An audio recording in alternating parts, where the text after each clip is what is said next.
But Sadiq was a man whom I met in 1956 in the city of Lahore, Pakistan. I was living there at the time as a missionary. I'll never forget, it was on Christmas Day. And on that day, a knock came at my door. I opened the door, and this Muslim man, at least he seemed to be, dressed in the common garb of the ordinary Muslim man, he rushed past me into my house, and he said, "Quick, quick, quick, quick." He said, baptize me right now." Well, I calmed him down. Today, Amazing Facts speaker Joe Cruz tells the thrilling story of a Muslim man who gave up everything he had to become a Christian. Stay tuned for his concluding message in the two-part series entitled The Last Night on Earth.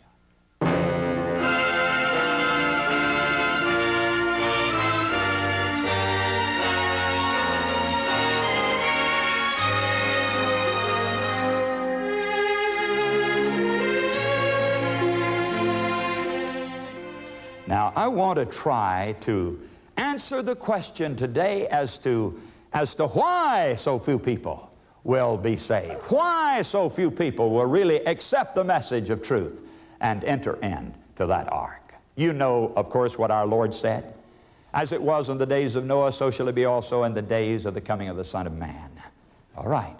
Jesus said, just like it was back there, we can expect it to be again. Only 8 people went in then. That means that only a very small proportionate number of people at the end of time will enter into the ark of safety and be saved. Very few. Jesus said, narrow is the way and straight is the gate that leadeth to life, and few there be that find it. But why, friends? Why? The same excuses are given today. The very same things are being used. Now, the Bible says that the very imagination of their heart was evil continually. Those people had sort of deadened themselves by participation in the world of sin and the world of the flesh. And as they continued on in willful transgression, violating their conscience, sinning against the light of truth that God was bringing them through that great preacher of righteousness, why, this thing was happening. And their consciences finally became pretty seared. And of course, they had friends back there just like people have friends today. And the friend said, "Oh, don't worry about that. That old man down there, he doesn't know what he's talking about. The world's not going to come to an end. We've got plenty of time. Forget it. Enjoy yourself. Have a good time. Don't be so fearful of what that man is saying." Now, friends, I can tell you that the same words are being spoken today to people, aren't they? Friends, relatives, children, parents are comforting one another and saying, don't worry about those things. Don't worry about the coming of Jesus. Don't worry about the law of God. Don't worry about the Sabbath. Don't worry about keeping any of those commandments. We don't have to do that. Everything's all right. And so they go on and on doing that. My friends, today God is calling for people to step out in faith and exercise a little faith. But not many are going to do it. Not very many. Why? Because it requires sacrifice. That's why. We're living in a soft, materialistic world today when people don't like to make any kind of sacrifice or self-denial. Let's face it, you know, most people are not looking for the truth today. You know what they're looking for? They're looking for a smooth, easy, comfortable, convenient religion that will allow them to do anything they want to do and still believe that they can be saved at last. Now, let me tell you something, my friends. There is no religion like that, no true religion like that, is there? There's no true religion that allows you to live the way you want to live and have everything you want to have. Jesus said, if any man will come after me, let him deny himself and take up his cross and follow me. It costs something to be a real Christian. It really does. Jesus said, whosoever he be of you that forsaketh not all that he hath, he cannot be my disciple. And he said all. He meant all, friends. And we've got to be willing to give up anything. I don't care what it is. Friends, family. Jesus said, if you love your family more than you love me, you're not worthy of me. If you love your job more than you love me, you're not worthy of me. If you love your church more than you love me, you're not worthy of me. No, friends, you've got to be willing to give up everything for Christ. And I'm telling you that in this very affluent, materialistic age of ours, we don't find very many Christians with a moral backbone and courage and fortitude to serve God. We really don't. People are not willing to change their lifestyle or give up anything for God. And yet, we've got to be willing to, friends. But this is the reason Jesus said, narrow is the way and straight is the gate, and few there be that find it. This is the reason He said, as it was in the days of Noah, so shall it be in the days of the Son of Man. Why? Because they're not willing to change. They're not willing to forsake their sins. They're not willing to give up the things that are standing in their way, that they're making gods out of, that is keeping them from serving God and keeping all of His commandments. And because they're not willing to give up those things, they'll be lost. They'll be lost. Now, I've heard people say, well, Brother Joe, you know, if I had been back there in the days of Noah, I would have gone into that ark. Have you ever thought of that? Have you ever heard anybody say that? Oh, would you? Would you have gone into the ark, friends? Would you have been willing to risk the ridicule and the laughter? I mean, what about today? Are you willing to be ridiculed and laughed at today? Some people won't do that. They will never do anything that's going to bring embarrassment to them or bring any kind of ridicule on them. Well, if you had been in the days of Noah, my friends, and had gone into the ark, you would have been laughed at and mocked at and ridiculed. And I'm telling you right now, if you're going to follow Jesus all the way, you get ready, because you're going to meet it now. And if you don't meet any ridicule, and if nobody makes fun of you, and if you're not embarrassed by stepping out in the truth because of the way people are going to mock and laugh at what you're doing, then, my friends, you don't love Jesus supremely. Don't worry about what people say and think. You and I ought to be concerned about just one thing. What does God think? What is going to please Him? We're not living in this world to please our friends or to please organizations or to please any man. We're living here, my friends, for one purpose, and that is to please our Lord Jesus Christ. I've had people say, well, if I'd been back there in the days of the martyrs, I would have been one of the martyrs.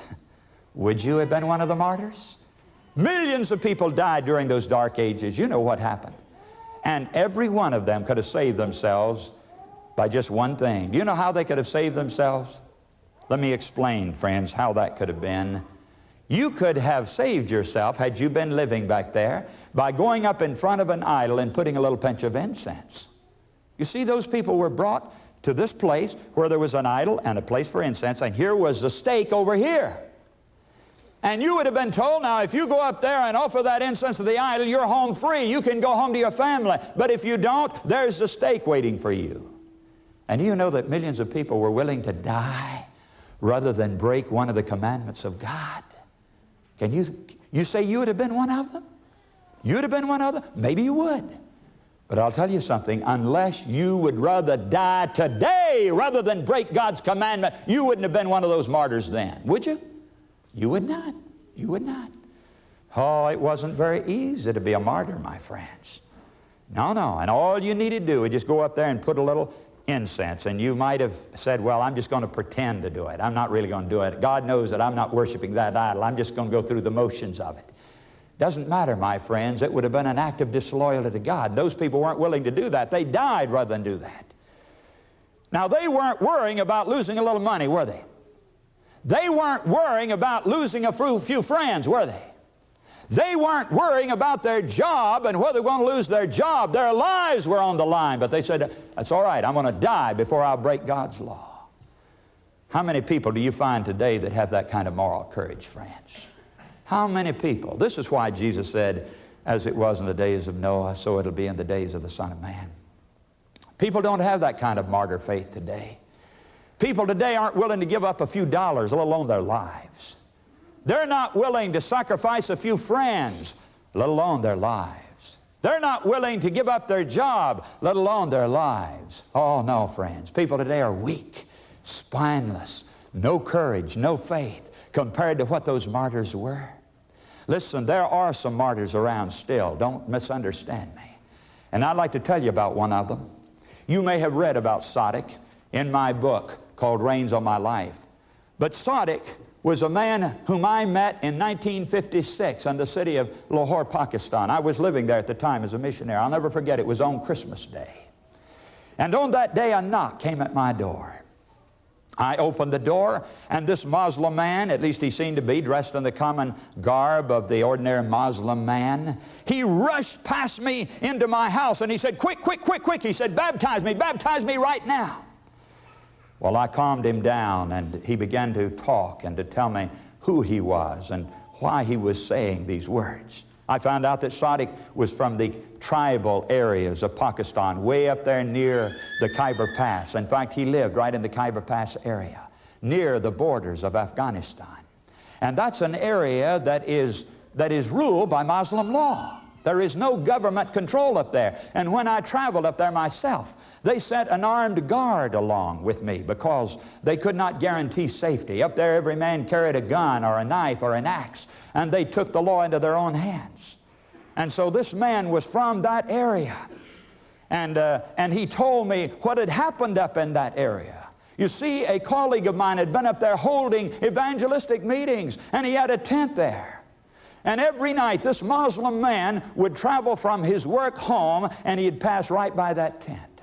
He didn't dare go inside, of course, because his life would have been endangered immediately, but he stood out in the shadows of the trees, and he listened to the message night after night after night. And when the calls and the invitations were given, he didn't move forward like a lot of people because he didn't dare. He stood outside with tears streaming down his cheeks, and he went home that night, and he said to his wife, "Listen, I'm going to be a Christian. I've been listening to those messages, and I know it's right, and I'm going to become a Christian."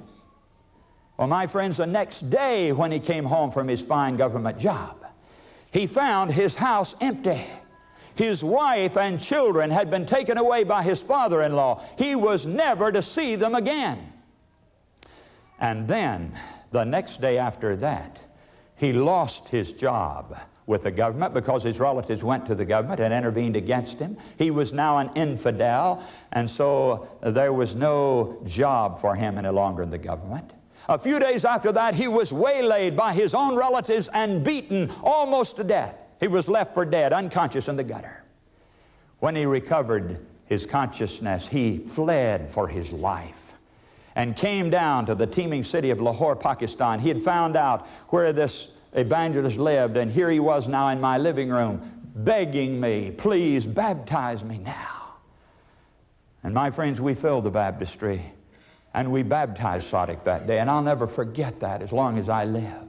As he came up out of the water, the scars on his face that I looked at, he'll carry them the rest of his life. He'll be a refugee for the rest of his life. If his family ever finds him, they'll kill him. And so he must hide out from his own relatives, his own family, and flee always for his life from place to place in order to live, never see his children again. He had given up everything he had, really.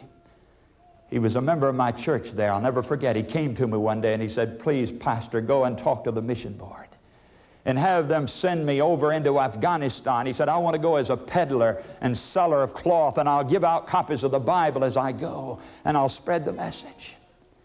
And I said, "No, Sadiq, if you went there, you wouldn't live 24 hours. They don't even allow a Christian to come in there and speak of Christ or Christianity. They'd kill you. You wouldn't live 24 hours. He said, "That doesn't matter." He said, "I want to go, please." He said, "Ask them to let me go." Here was a man who'd given up everything he had. He'd lost his family. He lost his home. He lost his job. He almost lost his life.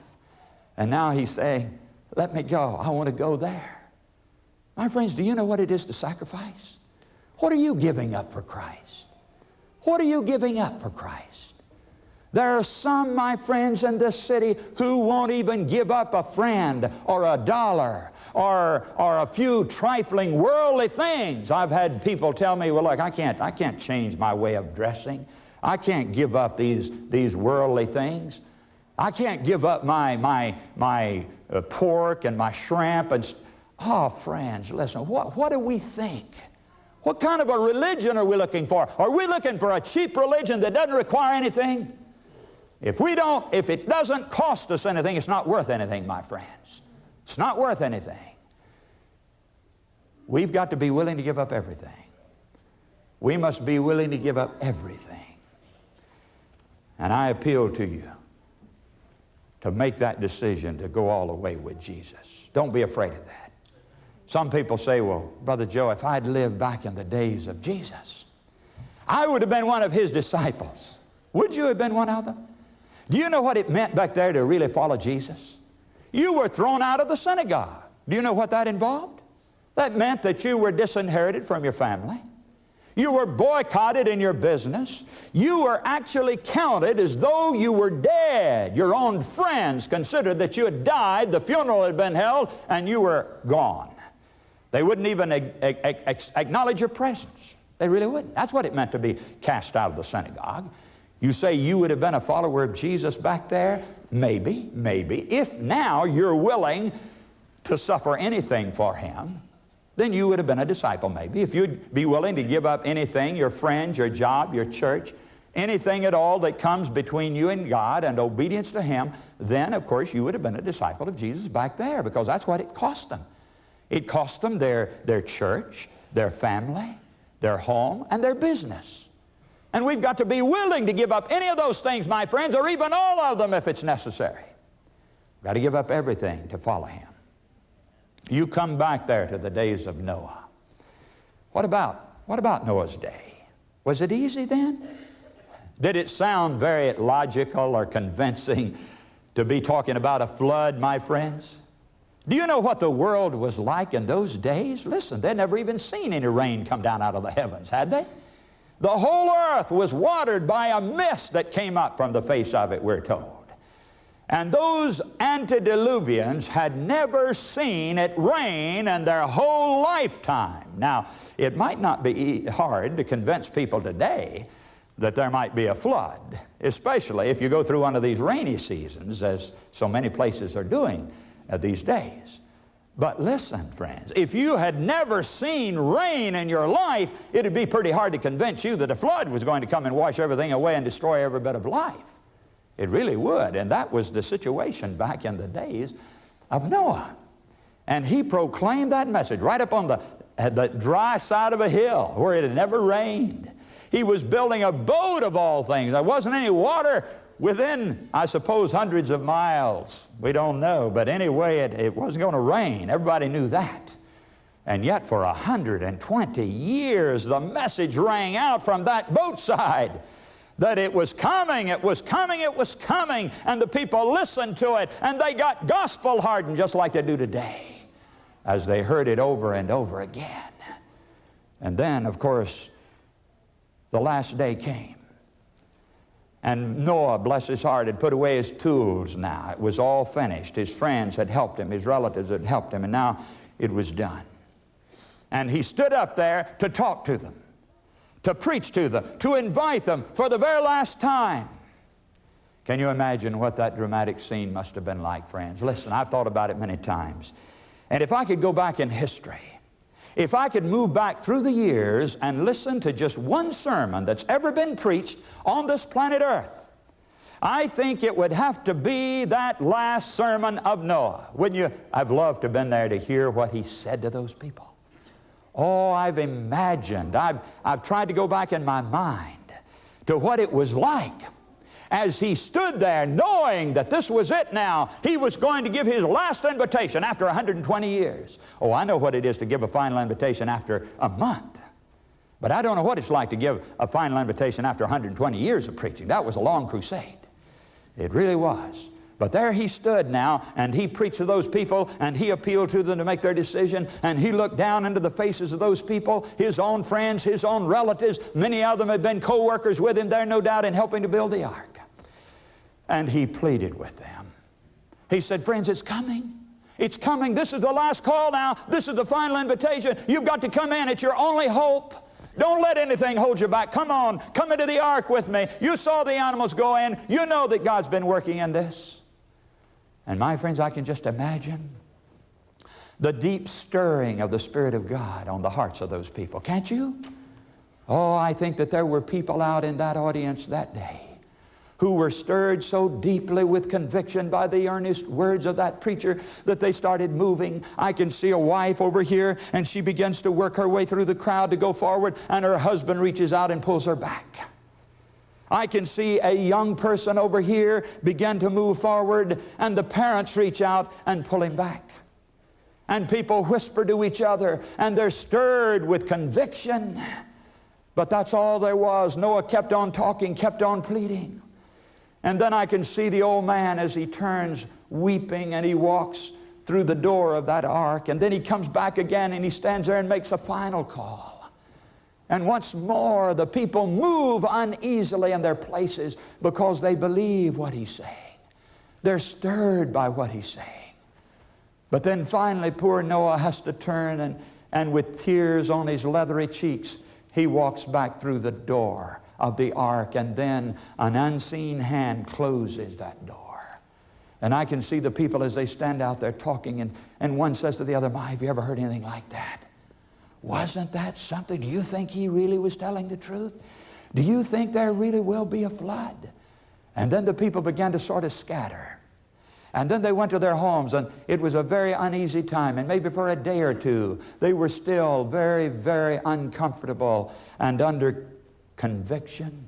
But then the days passed by. 5 days, 6 days, 7 days went by, and there he was all locked up in that thing, and the people were walking by, and now their attitude was changing. And they were saying, "Oh my, I'm glad I didn't go in. Look, they're all locked up in that hot old boat, and nothing's going to happen. Poor Noah, he's going to be so embarrassed when he has to come out." But then, my friends, right there on that seventh day, suddenly there was a tremendous roar of thunder, and then the heavens opened up, and the very fountains of the deep, it says, were broken up, and the water began to come from everywhere.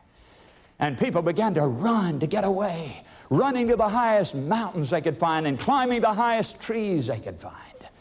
But then one after another, they were carried down into the murky depths by the waters, and then there was just a boat. Jesus said, "As it was in the days of Noah, so shall it be also in the days of the coming of the Son of Man." My friends, God's message is sounding today. People are under conviction about the message and the truth, just like they were back then. And they sit and they believe it. They know it's right. But how do you get them to move, friends? How do you get them to move? I know how Noah felt. I can't understand the depth of his feeling, because I don't have a whole world listening to me, friends. But I have 500 people, or 1,000 people, or 5,000 people sometimes. And I know exactly what's going on in the hearts of those people. A tremendous struggle is going on, just like it did in the lives of the antediluvians. People believe it. They tell me, "Yes, I believe it, but I'm not ready to do it yet. I'll do it later. Someday I'll do it." Oh, my friends, suppose they'd say, that's what they said to Noah. That's what they said to him on the last day. "Oh, yeah, someday. But then the door shut, and that was it. Oh, my friends, here we are, the last day of the crusade, the last message of the crusade. And some of you have not made a decision yet. I don't know why. I don't understand why. You believe it. You know it's right. And yet somehow you're being held back. People are holding you back. Friends are holding you back. Churches maybe are even holding you back, telling you that you should not obey all the commandments of God. My friends, God is calling for you today to make that decision. Please don't hesitate to step out for Him. Make your decision today, friends. Make your decision today. This would be the year when Jesus comes, the year that we've been waiting for so long.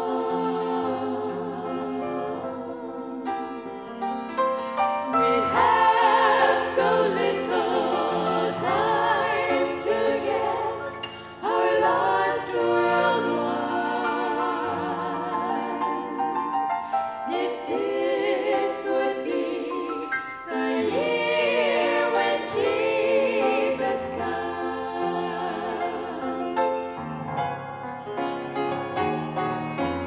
What if this would be the day when Jesus comes?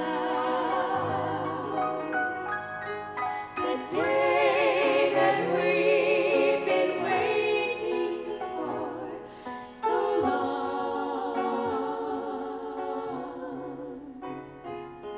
We'd have so little time to get our lost world won.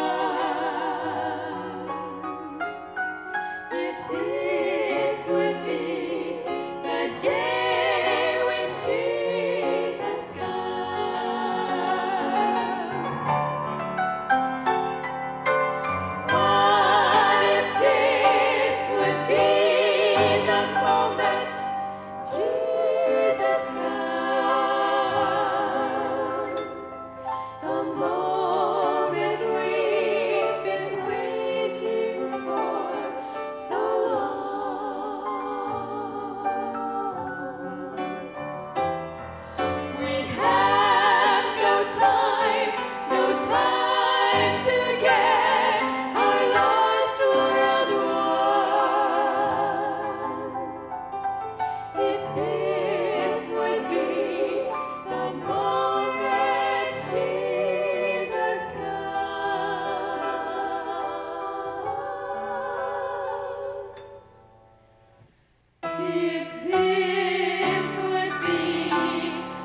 journey back through time to the center of the universe.